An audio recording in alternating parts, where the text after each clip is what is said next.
Okay, so I've written about the discrimination that a woman faces throughout her life since birth.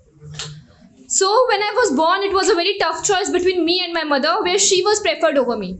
Luckily, we both survived. Otherwise, the family that had made a celebration on my brother's arrival would have definitely considered me as a bad woman. At 12, I got my first menstruation while having no idea about it, its impact on my lifestyle, questioning the reasons I was forbidden to visit kitchen or temples. And if the blood was so impure, how come my brother, who was indulged in street fighting, having blood all over his hands, could visit temple and without any constraints? At 16, I was asked to get back home till evening, telling that girls are the honor of the family and the outer world is unsafe for them. Whereas my same age brother was roaming around the streets freely even at nights, and me still questioning the fact, if the society is unsafe, then shouldn't we try to make the environment safer rather than restricting people even in their neighbor?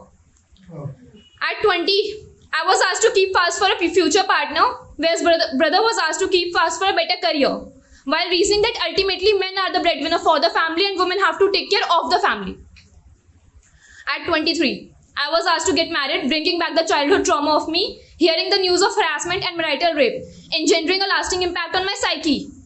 Being brought up in a family giving limited voice to females, I was forcefully married to a person who was a domestic abuser. And the family living with the conventional belief left me there by myself.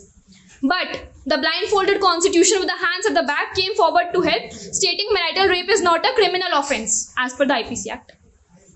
At 25, after delivering a baby boy, I was not permitted to sit in the after rituals, while my husband, driven under the burden of patriarchy, who forced me to abort 2 girls in the desire of a male successor, came forward to do all the religious procedure. At 34, my husband raped a woman and was hanged. And the society clanged on my door as I was not capable enough to hold him and fulfill his lasciviousness, thus justifying his actions while he was looking for distractions. At 35, I started working to meet the house expenses and to take care of child's education.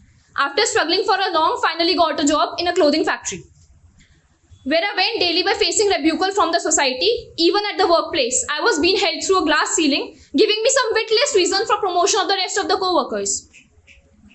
Throughout the life, I was subjected to injustice, exploitation, harassment, and this is just an appreciation for being a tongue-tied woman in the country.